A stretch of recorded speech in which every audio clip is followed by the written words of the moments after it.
Glenn Greenwald. Another tinfoil hat wearing, crazy, mentally ill conspiracy theorist. Let's talk about y'all. Middle America.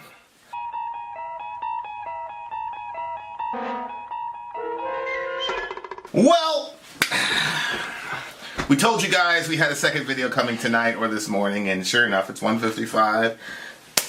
I'm Vin. I'm D.L. Beluga, and you know it. And you know it. Here we go. Before I get in, dear listener, to the subject at hand, I wanted to read a nice selection from the comments section. Now, I usually don't do this, and I'm definitely, to DL Beluga's horrifying disappointment, I am definitely not going to release the name of this individual. But I did find it comical.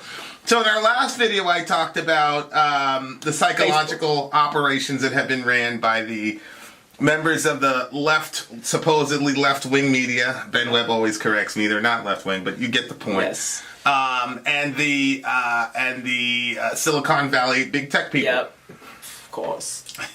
And here is what a dear listener, a dear middle American said. You know, mental illness is a serious issue. If you find yourself believing all kinds of wild conspiracy theories, it's probably time to talk to somebody about it. Otherwise, you may end up in your in your basement rambling to yourself while trying to build a nuclear bomb. Seriously, this is dangerous when you start to lose your grasp on reality. This, my friend out there, now look, Middle America's a free speech environment. Facebook.com/America Middle, you can get on. And you're allowed to say things like this because we believe in free speech. Mm-hmm. Well, sure. What do you mean? Where you're disagreeing? We don't. Well, I mean, go ahead. I don't think. Well, I don't want to spoil it, but I don't think certain outlets believe in freedom of speech. Well, Middle America. We're talking about Middle America. We Middle America. Right. That's why I'm posting Brother Singh, where he basically called both of us crazy people for daring to question the CIA, Facebook, and Twitter. Okay. Dorsey. Well, here is Mr. Glenn Greenwald, one of the founding creators of The Intercept. You guys know Glenn Greenwald shot to fame basically because of the whole Edward Snowden situation, in which Republicans and Democrats basically tried to find him and wanted to kill him. And he had to flee, etc., etc. That's where Greenwald and The Intercept got their fame. Well, recently, Brother Greenwald has resigned from the news agency that he helped to create. Now, why, oh, why would a person do such a thing, DL? Well, I have no idea. One of DL Beluga's favorite human beings and propagandists on the planet is a man by the name of Tucker Carlson. Now, here's something I will give Tucker Carlson. Tucker's one of these, like, across the aisle type guys. Oh, like Chris Wallace. He has favorable interviews with Jimmy Dore. He's had favorable interviews with Tulsi. And now he's about to talk to Glenn Greenwald. So here we are. Let's figure out why Glenn Greenwald left The Intercept. The Intercept's editors, in violation of my contractual right of editorial freedom, censored an article I wrote this week, refusing to publish it unless I removed all sections critical of Democratic presidential candidate Joe Biden, the candidate vehemently supported by all New York-based Intercept editors involved in this effort at suppression. Oh, goodness. And the liberals are the ones talking about ending our democracy. Correct. These are the same freaking people saying, Trump's the end of our democracy, we're fascists. The same people. We're at a week, and somebody rightly pointed out fascism is talking about right-wing authoritarian, so it's impossible for them to be fascist, but they're definitely authoritarian. Sure, whatever. I'll go with it. But here they are. This guy started the freaking paper. Yeah. He started it. When Jack Dorsey starts something, he gets to censor it. When Glenn Greenwald starts something, he doesn't get to do it. He gets censored by his own folks. Look, the editors at The Intercept, how dumb could you be? This is a guy who broke the Edward Snowden situation, which literally put his life in danger. He lives in Brazil now, by the way. He doesn't even live in America. Did you honestly think he was going to keep quiet about that? See, these people are delusional. They live in some ivory tower. They really thought that he wasn't going to come out and blitz them over this. And you really think that at the common mainstream level that any of you is going to have any, like a scintilla of the credibility among thinking people? Why would you do that? We continue. And he went on. Greenwald's full statement is up tonight at an internet platform called Substack, which is not yet censored. No matter who you plan to vote for next week, we recommend that you read it. Glenn Greenwald joins us tonight. Glenn, thanks so much for coming on. The idea of you resigning from a news organization you helped found is stunning. Tell us why you did. Well, the news organization that I co-created was in 2013 at the height of the Snowden reporting. I left The Guardian to do it because I was seeing that there were a lot of constraints imposed on journalism and our ability to report freely again. Now, wait a second. DL. What's up? Who was the president in 2013? It's that black racist and bomber, Barack Hussein Obama. What do you mean he's a racist? You mean Obama's a racist? Where are you getting? Racist. I think he's racist. No empirical data. No, let's call him a warmonger, okay? Okay. Warmonger. Bloodluster. Okay, that's better. Who went down and apologized? Honestly, to some of these people, it's better that he be a warmonger who killed innocent Afghans than actually a racist. Donald Trump. Or a racist, yeah. So during this period, during the Obama administration, this man said he had to stand up The Intercept because he was noticing that news agencies were not publishing the straight dope on what was happening with Mr. Snowden. Against governments, against power centers, against all kinds of institutions that wield authority. And the premise of the news outlet, the core overarching premise, the reason it was created was to ensure that journalists would always have complete journalistic independence and editorial freedom. Never have to pull punches journalistically or pay homage to pieties because of the preferences, the partisan or ideological preferences of editors or of anybody else. That was the core founding idea and vision. And then that is what makes it so amazing that at the very outlet that I co-created, that was built on my reputation, my credibility, my journalistic accomplishments, then tried to intervene to censor me 6 days before an election because I wanted to publish reporting and analysis about the evidence that raises serious questions about the conduct of the candidate that all of the editors at that outlet vehemently and enthusiastically support. Wow.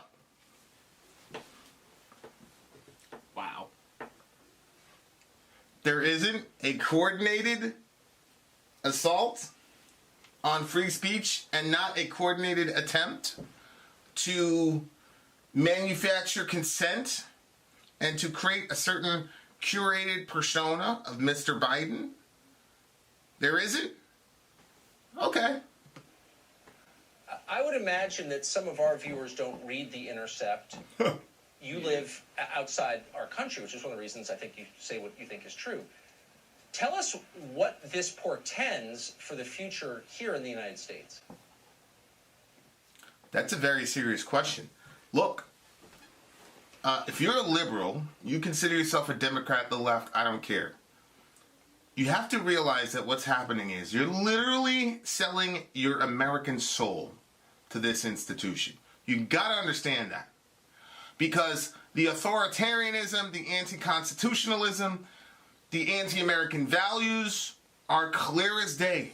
And I'm not talking about so-called cultural Marxism. What I'm talking about is one of the bedrocks of Americans. You know, one of the most amazing live streams I ever did was I had a guy come on. He was a far-right guy. He's like, we're the only country that believes in free speech. I'm like, what are you talking about? We got people all over the world in this chat, yada, yada, yada.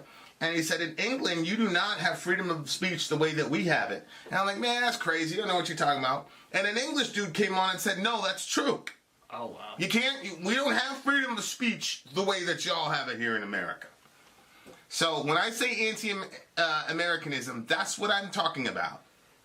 The cancel culture, the outright censorship is insane. So The Intercept was actually, for a while, a unique publication, and I think the vision I just described is one reason, but another was that it was intended, above all else, to be highly skeptical of the claims of intelligence agencies. At the time when we were doing the reporting, the attacks were coming from the NSA, the CIA, the deep state against me, against my source Edward Snowden, and against the reporting. And we knew they were lying constantly and disseminating propaganda in a very powerful way. So we set out to say, we're going to investigate them. We're going to be skeptical of them. We're going to subject their assertions to critical scrutiny. And I am so embarrassed and angered that the media outlet that I created, along with two other excellent journalists, to do that. So Glenn Greenwald just said that there is a CIA, NSA, FBI conspiracy in conjunction with the media to suppress information to the American people. And perpetuate propaganda. And to perpetuate propaganda. Now, I have been telling people that the last 4 years of CNN and MSNBC has been what they call a long game psychological operation. And when you say that to people who can't refute what you're saying, they go to the ad hominem and say that you're crazy. Mm-hmm. Well, Mr. Person, who I won't name because it's not my goal to embarrass you on the planet, is Glenn Greenwald also crazy? Because Mr. Greenwald went a lot farther than I did in the previous video. I talked about the alphabet companies, etc., etc. He said, we were stood up to combat this nonsense. Interesting. And now, the Intercept has been absorbed into the Borg. You don't know that reference, but other people do. We continue. The only article it published about all of these documents that have emerged about Joe Biden, other than a column of mine where I denounced Facebook and Twitter for censoring it, was an article that made reference in passing to those documents very snidely and dismissively to say that no one should pay attention to it because it was Russian disinformation, and it cited a letter from John Brennan, James Clapper, Mike Hayden, and the rest of the goons from the CIA and the intelligence community asserting it. And worse still, that letter said, we have no evidence that Russia's involved in any of this. The Intercept omitted that phrase, simply cited that letter to try and encourage people to ignore this evidence on the grounds that Russia had manufactured it and that the evidence was fabricated, even though there's never been any evidence for that's been true, and everything since has disproven it, showing Russia was not involved in any of this, and nobody, certainly not even Joe Biden, disputes that these emails and other text messages are completely real and authentic. So disgusting. What disgusting. So I'm disgusted. So I didn't really know much about the Russia conspiracy thing at the very beginning. So I was first introduced to it by Leah, OG of the Village. Oh, yeah. So I had a call, and we were going back and forth, and everybody was talking about the Russians over here, and then Leah was over here laughing at everybody. And at the time, it was just breaking. So I'm like, Leah, you can't laugh. I mean, we got to wait till the facts come out. She's like, no, I'm telling you, Vin, everything is about Russia with these people. I was like, dude, stop it. Bro, everything is about Russia with these people. Man. Holy moly. So every time you hear something unfavorable about Mrs. Clinton or Mr. Biden, it's the Russians. Vladimir Putin. Shout out to the big homie. Hey, you probably don't watch this right now. Can you believe this nonsense? Holy moly. So there's an article, and the only thing they said about the bombshells that have been relative to Mr. Biden and his family is, well, don't listen to what they have to say. It's Russian propaganda. And then they omit it when they say that it wasn't confirmed. That right there, to me, is next level, because it's one thing if you're like CNN and 92% of the time on the evening news, I'm not making that figure up, that's literally a figure that was just unveiled in a study. But besides the point, when you blatantly do that, it's like, okay, well, I can, as a nonpartisan voter, I'm not pointing myself because I'm a nonpartisan voter, but as a nonpartisan voter, look at the facts and be like, well, CNN is pretty biased. Fox News maybe a little bit biased. But when you do something like that and they say, oh, well, they published a negative source, you're all like, oh, well, but then when you omit that phrase, and of course, average voters are going to go in all these rabbit holes like we do, or Tucker Carlson does, or any of these journalists even do, like even ultra liberals do. They're just going to see that and they're like, well, it's a negative article. This looks like a nonpartisan source because they wrote an article about it, but they omit that one little phrase. That's a very good point. That's just messed up. That is an extremely good point, DL, which is the Intercept is perceived as going after everybody and not a neutral party, but a party that goes after the truth and is skeptical of everybody in every institution. Absolutely. And that's why it made it seem a little weird when I said that's next level during that entire thing after we just heard out disgusting information. But it may seem a little weird, but after you think about it a little bit longer, it's actually not that strange. I said that was next level because that is truly next level. Yeah, it's like, I forgot who it was. I think it was PolitiFact. And they had, we had this debate about Margaret Sanger and her racist views and things like that.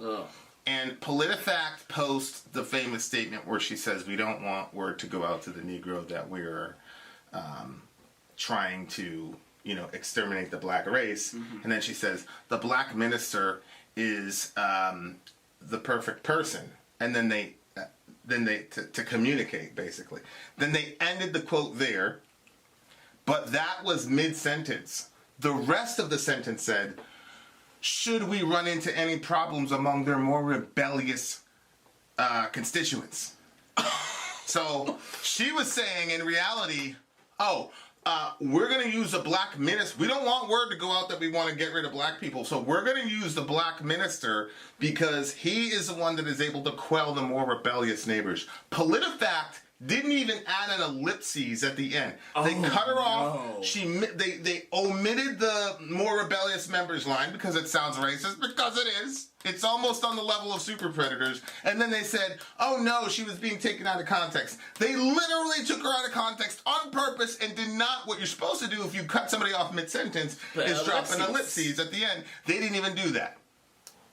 So this is what happens when organizations like PolitiFact, Snopes, all that stuff, and then the Intercept, when there's this assumption that they're sort of, it's all about journalistic integrity and objective truth, when in reality, they clearly have their own agenda. That's obvious. Holy moly. That was a good point, though, about the Intercept. Well done. We continue.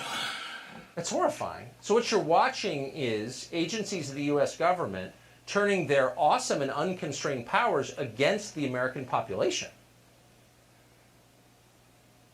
This is the real story of the last 4 years of the Trump administration, which is that for a long time on the left, there was a healthy skepticism of the CIA. Yes, there was. There was a lot of anti-war activism in the Bush and Cheney years. That has all disappeared. And the reason it's disappeared is because the CIA, from the very first days of the Trump administration, even before he was inaugurated, devoted themselves to sabotaging the administration because Donald Trump questioned just a few of their pieties, and that can't be done in Washington. Whoever does that must be destroyed. And so the CIA and the deep state operatives became heroes of the liberal left, the people who support the Democratic Party. They're now in a full union with the neocons, the Bush-Cheney operatives, the CIA, Silicon Valley, and Wall Street. That is the union of power, along with mainstream media outlets that are fully behind the Democratic Party, which is likely to at least take over one branch of government, if not all of them, in the coming election. And that is a very alarming proposition because they're authoritarian, they believe in censorship, and they believe in suppression of information that exposes them in any kind of a critical light. Whoa! Oh boy. I guess Glenn Greenwald is also mentally ill. I mean, look what he said. He used the term deep state, CIA, FBI, NSA, in conjunction with Silicon Valley, big tech, and then standard media institution at large have all coalesced together in order to destroy Donald Trump even before he was officially elected. Inaugurated. No, elected. Oh, they said elected? Yeah. Oh. Wow. So, miss me with it. Oh, you're mentally ill, blah, blah, blah, blah, blah. Holy moly. Holy moly. Why don't you get on the show and debate? They're not. Let's see how mentally we are now. They're there. Yeah, I know. I know he's not, or she's not. Yeah, no, I'm pretty sure They're not. He wouldn't even go out. Wouldn't even debate you, much less. But again, the reason I read that is because it is so indicative of the mindset of these Democrats, liberals, left, whatever you want to call them, unthinking people who and somebody, I had a conversation with a friend of mine. They're like, "Why are you always going after us? Why don't you go after, let's punching down. Why don't you go after, people like Jimmy Dore? Because Jimmy Dore only goes after the elites or whatever. This is the reason I go after regular people. Because we're responsible to use our minds and our ability to put logical syllogisms together to make an informed decision about where our country is going.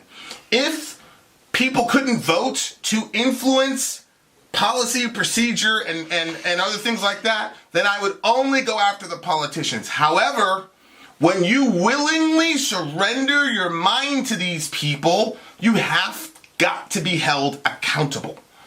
Glenn Greenwald, you can say whatever you want about me. We're a 2-bit operation in a room with a little lava lamp in the back. But you cannot question Glenn Greenwald's credibility.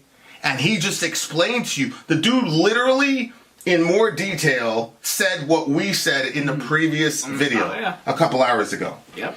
And we didn't see this clip. We didn't watch this clip. We were talking about the confluence of the alphabet groups, along with Silicon Valley big tech, and along with the standardized media outlets, MSNBC, CNN being the forefront. He said they're all in it together to destroy this guy. He literally said that.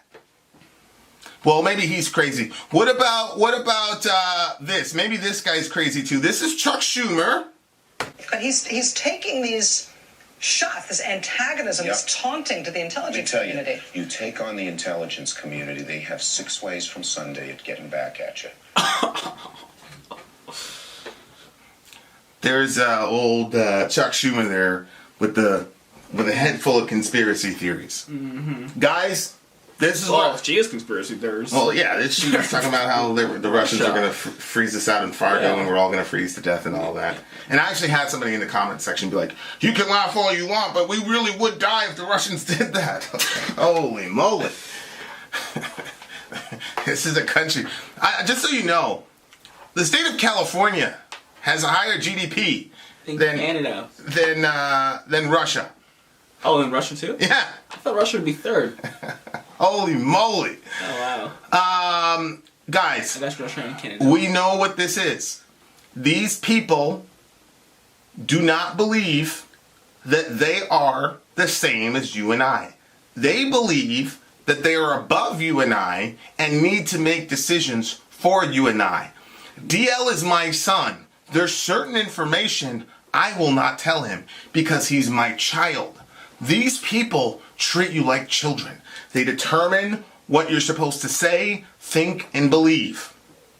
Holy moly. And this is this is undeniable.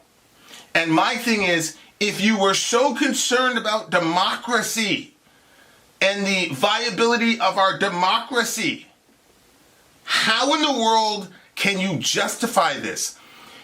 Tucker Carlson, I'm not a fan of. He used the term horrifying. He's right.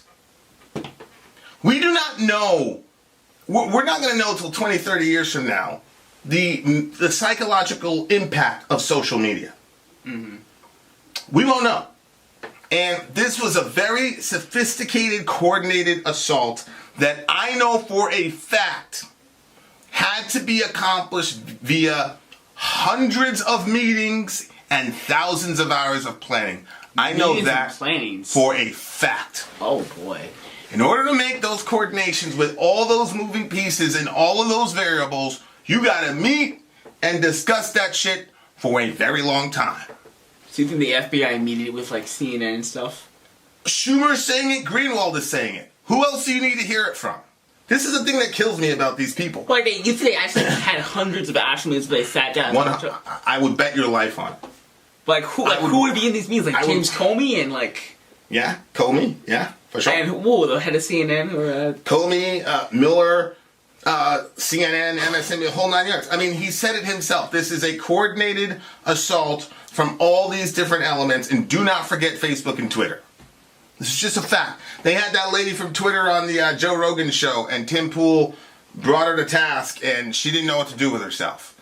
These people are blatantly and nakedly doing the best that they can. They're doing their part to get rid of this man. Why do you think it's not working? Well, I think it's not working because Donald Trump has basically been Teflon, and this whole I never understood that whole Teflon. Nothing sticks to Teflon. You know, like a non-stick pan. It's made out of Teflon. Yeah. Oh. Yeah. So look, man. That's what they're calling it, Teflon Don. Yeah. Yeah. That. Okay. Yeah. Nothing sticks with him. I think it didn't work. Well, here's a major reason it didn't work. Because it was a lie. That's why it didn't work. That's why it didn't work. It's amazing to me that liberals who were like, the CIA lied us into a war. Correctly, by the way. They correctly stated that the CIA lied us into a war. Now you've got Rachel Maddow, who's supposed to be a leftist, saying, he keeps taking shots at the intelligence community. Huh? I thought y'all didn't like the intelligence community for lying. I thought you didn't trust them. Now all of a sudden you trust them because they're doing this to somebody you hate. Here is the thing. I keep trying to tell you guys this. I've been saying this for almost 2 years, Beluga.